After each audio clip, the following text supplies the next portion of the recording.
Surat cyber ક્રાઇમની ટીમે દુબઈથી cyber crime આચરતી આંતરરાષ્ટ્રીય મિલન દરજી gang સામે ગુજસી ટોકનો ગુનો દાખલ કર્યો હોય, જેમાં 1.5 વર્ષથી નાસ્તાપત આરોપીઓને ઝડપી પાડ્યા હતા.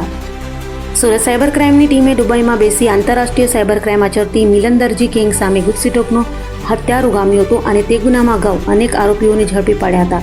તો આ ગુનામાં સંડોવાયેલા અને છેલ્લા 1.5 વર્ષથી સુરત સાયબર ક્રાઇમની ટીમને હંફાવતા મયુર ઉર્ફે બેરિયો દયાર કાકડિયા અને વિશાલ ઉર્ફે ગોળી ભરત ગોધાણીને ઝડપી પડ્યા હતા. જ્યારે આ ગુનામાં અગાઉ અજય ઇટાલિયા, જલ્પેશ નળિયાદ્રામ, વિશાલ થુમ્મર, હિરેન બરવાડિયા, બ્રિજેશ ઇટાલિયા, કેતન વેકરિયા, નાનજી બારૈયા, હિત જસાણી, ચંદ્રેશ કાકડિયા, દશરથ ધાંધલિયા, અનિલ ખેની, યોગેશ કુંભાણી, રાજ રૈયાણી, નિખિલ મકવાણા, પ્રતિક મકવાણા, રજની કાછડિયા અને મિતેશ સલિયાને સાયબર ક્રાઇમે ઝડપી પાડી જેલમાં ધકેલી દીધા છે.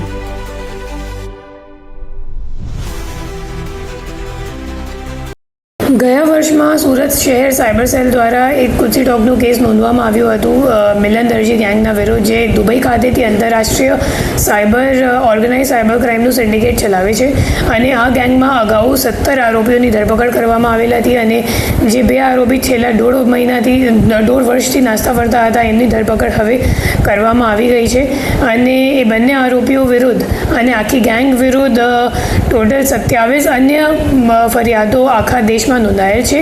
અને એના સિવાય આ લોકો પાસેથી જેટલા પણ બેંક એકાઉન્ટ અને કીટો મળ્યું છે, તો એના સામે 1800થી વધારે NCRB કમ્પ્લેન્ટ્સ પણ આખા દેશમાં નોંધવામાં આવી છે.